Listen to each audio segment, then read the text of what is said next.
Going on, guys? Welcome back to another video. So I meant to do this video a couple weeks ago, but like at the start of the new year, but I've started a new job in the past month, so I've been really busy with that along with other responsibilities and obligations that I have.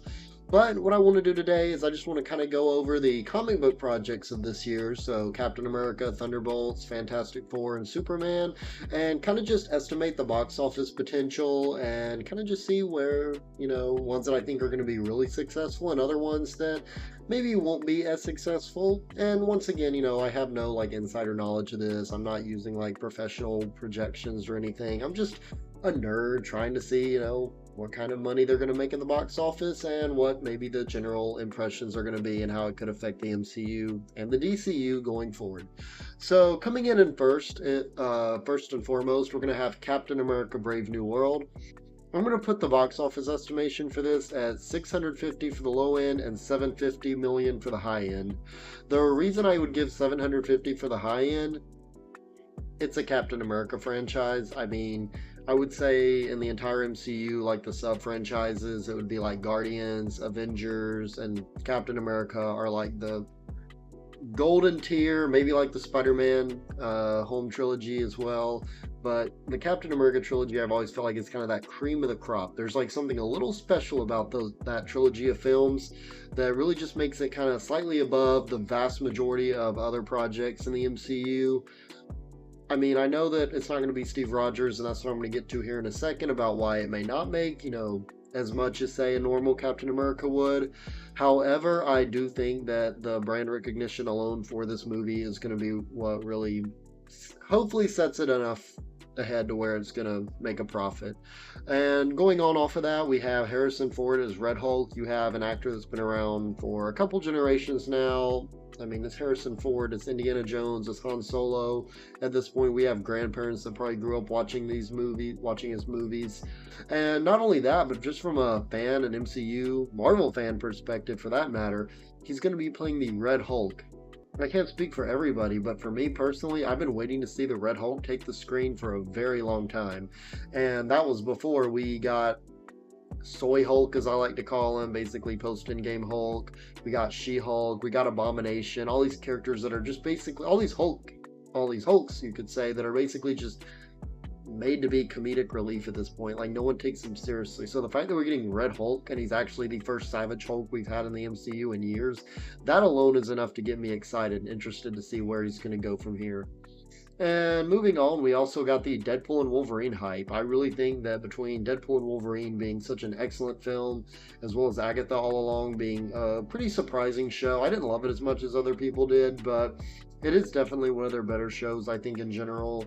Definitely the past few years. So I feel like the Deadpool and Wolverine hype especially, but also maybe the Agatha show as well, are kind of going to be the forward momentum that this movie needs to really kind of hopefully have the high ground at the end of the day.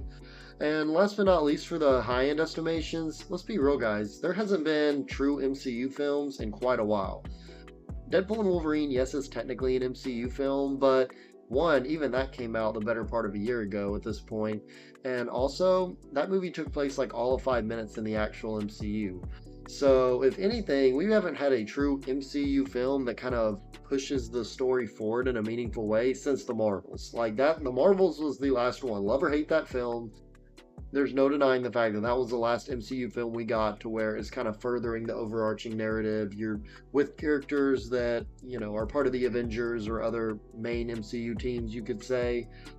And let's be real, there's also been a lack of quality comic book films in general. Joker 2, disappointment. All three Sony films, Madam Web, Kraven, and Venom 3, absolute garbage.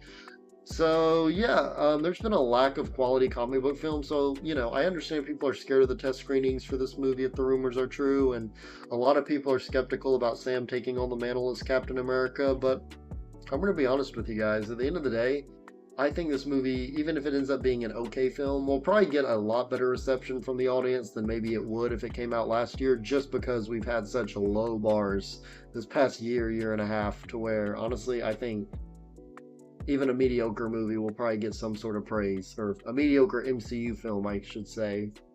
And moving on to why it could make 650 million, which is kind of more of my low end estimate. The pre-sales don't seem to be taking off the way that I feel Marvel Studios probably wanted it to, or the way maybe other people expected it to be. I periodically been looking at Regal, which is where I go to because I have the unlimited pass, so I get like all my movies for free or severely discounted. And yeah, the pre-sales. I'm looking at what I'm thinking about going to is Thursday night. It's a 3D showing, and I know those don't sell quite as much as your normal 2D showings do. But honestly, the 3D showing at 740 on a Thursday is completely empty. I've looked at one or two regular 2D showings opening night. Those are like pretty empty, or there's only like a couple seats taken up. And pre-sales aren't the do all the end all. Like I totally get that. But at the same time, it is a bit concerning, especially for someone like me that hopes this movie's not only really good, but that it also makes a lot of money and that we can see Sam be Captain America going forward. Yeah, next thing on my list here, again, the rumors about the test screenings not being all that great, the seemingly endless reshoots, even Seth Rollins, who was supposed to be like the leader of the Serpent Society or whatever, apparently he and that entire team have been taken out of this film. So just the overall quality of this movie, I think, is what really might worry some people. And again, a lot of this could be fake. All of it could be real. It could be a 50-50 split. Who knows? But at the end of the day, I think there's enough validity and enough concern to where there might be some people that are going to at least, maybe, and this might have to do more with the pre-sale aspect of it, are going to wait to hear the reviews before they make a decision to go and see this movie or not. And last but not least, this is a Captain America movie with Sam Wilson and not Steve Rogers. And yes, I understand. I know the comics well enough to know Sam's been Captain America, Bucky's been Captain America. At the end of the day, yes, it is a mantle more so than a person. But to a lot of people, even hardcore comic book fans that know this, Steve Rogers is Captain America. Like Tony Stark is Iron Man. Or like Bruce Wayne is Batman, and so on and so on. Like, yes, you can have mantles, but at the end of the day, it's going to be those OG characters that are really going to be the ones that stick with you. And I kind of feel like with this movie, that's kind of what some people, and I'm not going to get into the politics of it all and people saying, a person of color can't be Captain America at all, because again, this isn't like a race swap Steve Rogers. This is a Sam Wilson take on the character.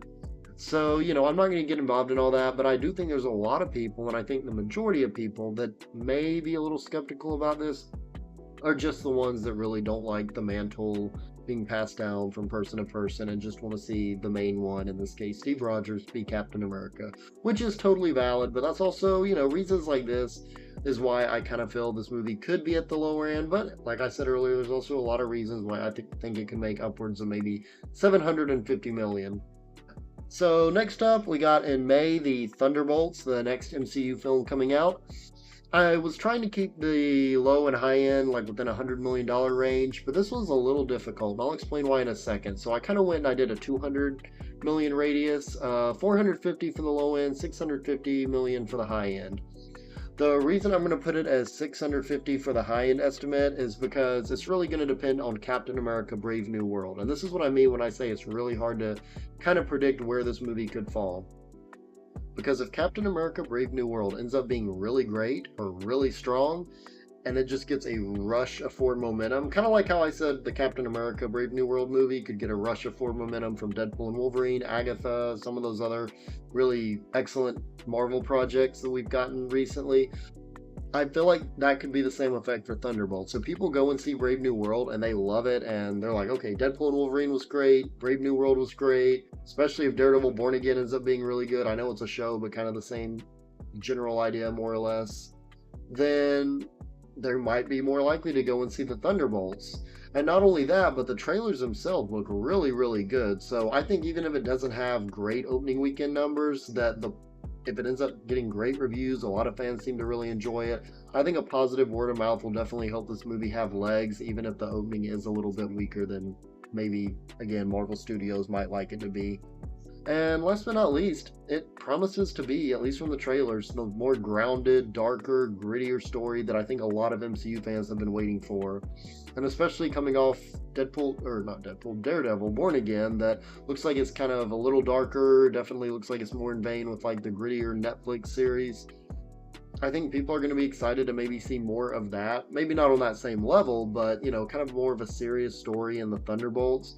And I think the Thunderbolts is going to balance it out really well too. Like I really feel like we're going to get with the Thunderbolts more so of kind of a mixture of both fun and a few lighthearted moments, but also a film that has like real stakes and consequences going forward. Like I sincerely think at least one or two characters probably won't make it out of that movie, and I think that's a great balance. Kind of balance the fun and the grittiness out, kind of like what they did with something like say Guardians of the Galaxy 3. Telling a darker story, but also having moments of fun, comic book goodness. And the reason why I said, going on to why I think it could make 450 million as its lower end estimate, is again, I'm going to go back to Captain America 4. Captain America 4, if it ends up being mediocre or just kind of generic, even worse yet, a bad film, it's going to have an effect on the box office. And, not only that, because here's the thing. A lot of people that I know are really excited for Captain America Brave New World. I know the internet makes it seem like it's more mixed. The majority of people I talk to are stoked for this movie, or stoked for Cap 4 for a variety of reasons.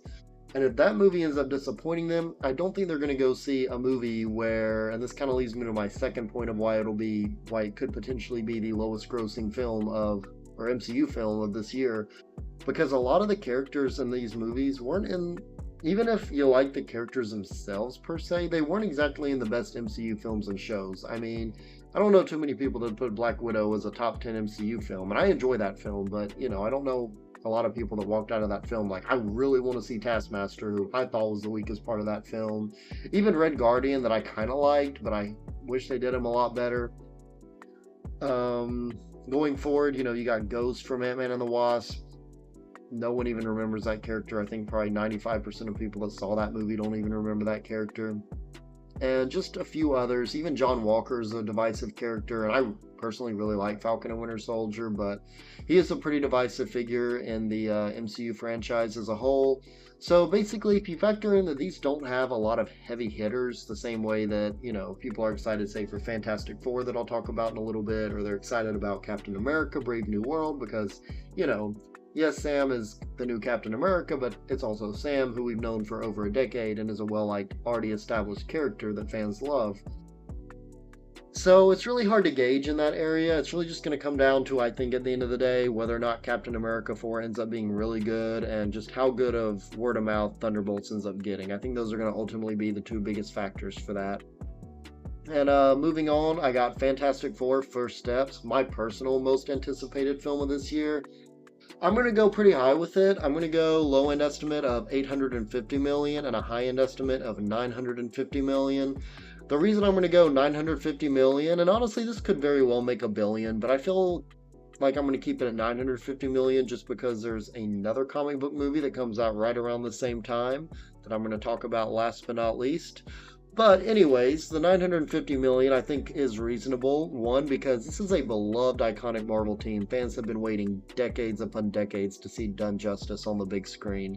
Especially even put in the MCU. I mean, we've gotten, like, what, a 1990, I don't even think it was officially released, Fantastic Four movie that I haven't seen from beginning to end. It just looks, from the clips I've seen, really cheesy and dumb. You got the Fantastic Four movies from the 2005 and 2007 era with Chris Evans playing Human Torch. They're fun. I think Rise of the Silver Surfer had really terrible Galactus, but, for the most part, they're decent. Kind of just early 2000s cheese, but, they kind of work for the most part. I got good nostalgia for them, at least. And then there's a 2015 Fantastic Four movie that's a big old piece of trash. Like, might be, to this day, my least favorite comic book movie of all time. I mean, I would really have to think about that, because I've seen some stinkers, especially with the Sony Spider-Man list universe, as I like to call it, but, it would definitely be up there, if not the worst one. But, yeah, we got Fantastic Four in the MCU finally. I'm loving I'm loving the setting for this, the retro futuristic 60s setting, as well as the plot. Just seems like it's really embracing everything that fans love about the Fantastic Four. Just the villain roster from Silver Surfer to Galactus, as well as looking like it's going to tie into like really deep mythology and lore in the Fantastic Four comics, and just embrace what worked about those rather than shying away from them. Something that Fox had a very notorious habit of doing with Fantastic Four, as well as even the X-Men films to a certain degree. So if they can just embrace that, even if this movie doesn't end up being a masterpiece, I really suspect that it's going to be at least a solid film and by far the best Fantastic Four movie. And yeah, last thing for why I think this could be on the higher end estimate of 950 million. It's the final MCU film before Doomsday. That's right, guys. We're like a little over a year away at our 5th Avengers movie, Avengers Doomsday. And guess who's going to be the villain? Doctor Doom. Guess who's a very prominent antagonist in Fantastic Four? Doctor Doom. So yeah, do I think we're probably going to get a Doctor Doom cameo? I would say so, honestly. I think he'll either be at the very end of the movie or he'll be like teased in a post-credit scene or something of that nature. But yeah, you better believe that you can bet $500 we're gonna get some sort of tease to RDJ's Doctor Doom. And I think that kind of tease and that idea of, fans really wanting to just get some sort of glimpse of RDJ playing this character, this very famous MCU villain, you better believe they're gonna go to that movie, and there'll be a good amount of people going to said movie just for that kind of, just hoping they get some sort of tease of that nature alone. And the lower end estimate, which again, 850 million, still a lot of money. Like, I don't think there's any way Fantastic Four First Steps doesn't end up being a huge hit for Marvel. Probably the most successful film of the year for him. But the reason why I do think, and really the only reason why I do think it could make, 850 as opposed to 900 plus to $1 billion, little movie called Superman. And I do think Superman could take away some of that box office potential, but the one thing that does give me hope for this movie is that Fantastic Four also has the benefit of coming out after Superman. So what I mean by that, and I'll talk about this more when I mention Superman here in a second, talk about its box office potential, but the reason why I would say that is because, so I can word this basically, you have Superman coming out first. And Superman, you better believe, is going to be a front-loaded weekend. And I think it's like 2 weeks later, Fantastic Four comes out. Whereas Superman's at the disadvantage, because I feel like it's going to get a lot of its potential box office, like the people going to see this movie 3-4 times, that's going to be stripped away from him. And then Fantastic Four, I don't know what's coming out around that time, but I know it's, I don't think there's anything like like not Superman or Fantastic Four level big, I don't think, that comes out around that time. So Fantastic Four has a lot more room to kind of wiggle around as opposed to Superman that really only has 2 weeks of probably all the focus being put on its box office potential. And yeah, that leads me to last but absolutely not least, Superman, aka James Gunn's first true DCU outing, the first theatrically released DCU outing as well. And this will be the only film, if you've been paying attention, that I will actually put as a high-end estimate $1 billion and a low-end estimate of $900 million. The reason I'm going to say $1 billion? Because let's be real, guys, Superman is probably the most iconic superhero of all time. And I know some people might disagree and they might say, well, what about, Spider-Man or Batman or Wolverine or something like that? But y'all gotta remember, guys, Superman is one of those few heroes. He's been around, like Spider-Man and all them. Yeah, they've been around a hot minute, but Superman has been around for the better part of a century at this point. I mean, I'm sure there's probably great-grandparents somewhere that grew up reading Superman comics. So it's such a multi-generational event. And it just, it's one that spans nearly a century with just all of this appeal. You got, again, grandparents, parents, children, and I think you're going to get a whole huge family to go and see this movie, and it's going to be amazing. And, I think people are going to, again, want to take their kids. They're going to want to take their parents who introduce them to this. So, I just really feel like this could be that film that breaks $1 billion and probably becomes the most successful comic book movie this year. Also, going forward, this is a callback to Christopher Reeve's era of Superman through and through. I mean, I haven't seen the film myself, obviously, but if you've been paying attention to that first trailer, just from the Christopher Reeve or the John Williams score, It seemed like a love letter, not just Christopher Reeve's era Superman, of course, but really just the Superman mythos in general. Like, we're getting Krypto the Superdog, everything from LexCorp to just a bunch of teases to villains. There's like that one robot, I can't think of his name, but I know he's pretty prominent in Superman comics. It just seems like it's going to be kind of like how Fantastic Four seems like it's going to be a love letter to Fantastic Four fans. I think very similarly speaking, Superman is going to be a love letter to hardcore Superman fans from every walk of life. It looks like we're kind of going to get the neo-politicism of Man of Steel, but also a much more hopeful and optimistic Superman in the vein of, say, Christopher Reeves, or most recently Superman and Lois, the CW show that, of course, I'm always going to put a shameless plug in for. But yeah, the lower end, and again, lower end is in this movie still probably ends up being one of the most successful films of this year, but the 900 million lower end for this movie, I do think there might be some box office potential of, or lack thereof, just because there are some DC fans that aren't going to show up because they're disgruntled and they're disappointed in how the DC EU has been handled. Again, Joker 2, I seem to be slightly more on the positive end of that than a lot of fans, but let's be real, guys. Movie was not very good as a Joker sequel.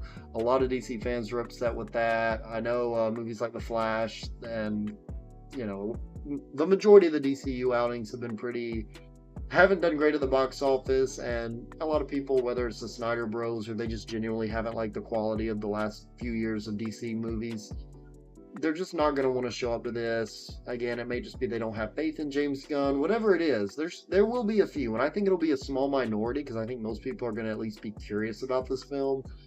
But there are going to be a few that I think are just going to be disappointed and aren't going to want to show up to this movie, or at least wait until maybe it hits Max or later on in the theaters. And last but not least, again, I kind of mentioned on this with Fantastic Four, but I think the same general principle applies here. The Fantastic Four hype could potentially steal some box office. And, I don't think it's going to be a lot. I still think it's going to be incredibly successful. And if you're asking me, and again, I have no, professional knowledge on this. I'm not using some sort of forecast. I'm just sitting here theorizing. Fantastic Four is a very popular Marvel team, Marvel's first family, all that fun stuff.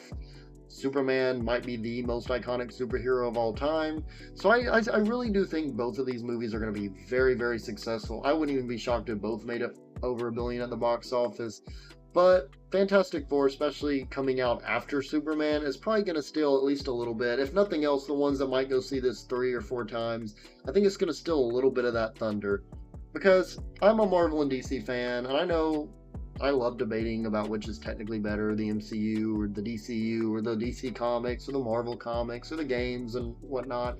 But at the end of the day, I love both. And I think a lot of people, even if maybe you do prefer Marvel over DC or vice versa, you're still going to be interested. I know there's still a lot of people that just love superheroes, and they'll be in the theater just as fast to see Superman as they will for Fantastic Four. So yeah, I'm very excited to see how July is going to play out. Obviously, I'll do a review for both when they drop, and I'll be looking forward to seeing how accurate just these predictions for this year's comic book films are going to go. If you want kind of a quick rundown real quick or recap of where I think it'll rank in terms of box office potential, I think Superman, just on mere iconicness and interest in James Gunn's new DCU, I think that's going to come in number 1 most likely, but not far behind it at all. I really think you're going to get Fantastic Four in second place as the second most successful comic book project of the year. Again, it's Fantastic Four. Fans have waited seemingly forever to see this be done justice and also be brought into the main MCU. It seems different and unique than other Marvel projects, so I think there's really going to be potential for a big nostalgic draw, there we go, for the Fantastic Four film, and just, again, it could be very well a multi-generational event. Not on the level of Superman, but I think it's still going to be hardcore Marvel fans. I think this, whereas Superman could get everyone from your 90-year-old grandmother to your 6-year-old, son or whatever, I think Fantastic Four will at least get a lot of probably fathers and sons to go and see this movie, would just be my prediction. And then third place, you got Captain America Brave New World. I think it'll be successful to a degree. I don't think it's going to be ultra successful, and if the budget is truly as big as it's been rumored it is, like upward of $350-400 million, I don't think it'll break even. But honestly, if the rumors are true and they reshot a lot of this film just to make sure it was at the highest quality possible, $750 million is not bad. It's better than nothing. It probably wouldn't, it may not break even, may break even. Again, I'm not saying these are absolute numbers here, but at the same time, you know, I would be interested to kind of see how this plays out. And, you know, again, even if it's not, it may not technically break even, but if it can save face the MCU even more, it may help future projects, including my last one on this list, at least as of now, is Thunderbolts. And, you know, again, it just comes down to lack of interest in a lot of the characters, but it could do really well if Captain America ends up being great and the movie ends up being even half as good as the overall trailers. So, yeah, overall, I mean, I hope all these movies do well. I hope they're all excellent. I really have no favoritism here. I hope they all make bukus of money, especially if they're really good, and that fans enjoy them, especially me. I'm going to be reviewing these movies. I might as well enjoy them. So, yeah, that's all I got for today, guys. But let me know in the comments down below what you all think. Which one are you most excited for? Mine would probably be Fantastic Four. But whatever it is, just let me know down below. And please be sure to like, comment, and subscribe. Share this video if you enjoyed it, and I will catch you all later. Thank you so much for taking the time out of your day to watch this video. If you liked what you've seen here and you want to see more, please feel free to like, subscribe, share, and check out my other videos in the link in the description down below. And I will see you all later.